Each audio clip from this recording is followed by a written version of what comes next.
24 घंटे में जब भी आपको मौका मिल जाए, कोई भी क्रिया में साक्षी को संभालें। साक्षी के संभालते दो परिणाम होंगे, क्रिया धीमी हो जाएगी, कर्ता क्षीण हो जाएगा और विचार और बुद्धि कम होने लगेगी, विचार शांत होने लगेंगे, बुद्धि का ऊहापोह बंद हो। कोई छोटा सा प्रयोग, कुछ नहीं कर रहे हैं, सांस को ही देखें। सांस भीतर गई बाहर गई, सांस भीतर गई बाहर गई, आप उसको ही देखें।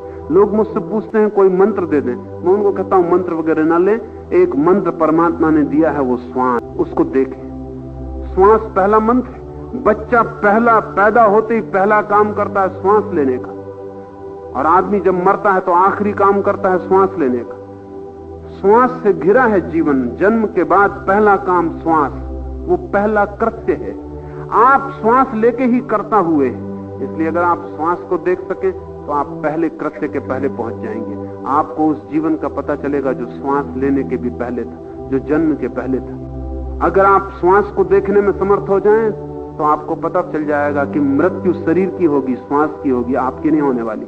आप श्वास से अलग है। बुद्ध ने बहुत जोर दिया आनापान सती योग, श्वास के आने जाने को देखने का योग। वो अपने भिक्षुओं को कहते थे तुम कुछ भी मत करो, बस एक ही मंत्र, श्वास भीतर गई इसको देखो, श्वास बाहर गई इसको देखो, और जोर से मत लेना, कुछ करना मत, श्वास को सिर्फ देखना, करने का काम ही मत करना, सिर्फ देखना। आंख बंद कर ली, श्वास ने नाक को स्पर्श किया, भीतर गई भीतर गई, भीतर पेट तक जाके उसने स्पर्श किया, पेट ऊपर उठ गया, फिर श्वास वापस लौटने लगी, पेट नीचे गिर गया, श्वास वापस आई, श्वास बाहर निकल गई, फिर नई श्वास शुरू हो गई। ये वर्तुल, इसे देखते रहना। अगर आप रोज 15-20 मिनट सिर्फ श्वास को ही देखते रहें तो आप चकित हो जाएंगे। बुद्धि हटने लगी, साक्षी जगने लगा, आंख खुलने लगी भीतर की, हृदय के द्वार जो बंद थे जन्मों से खुलने लगे, सरकने लगे। उस सरकते द्वार में ही परमात्मा की पहली झलक उपलब्ध होती। साक्षी द्वार है, बुद्धि बाधा।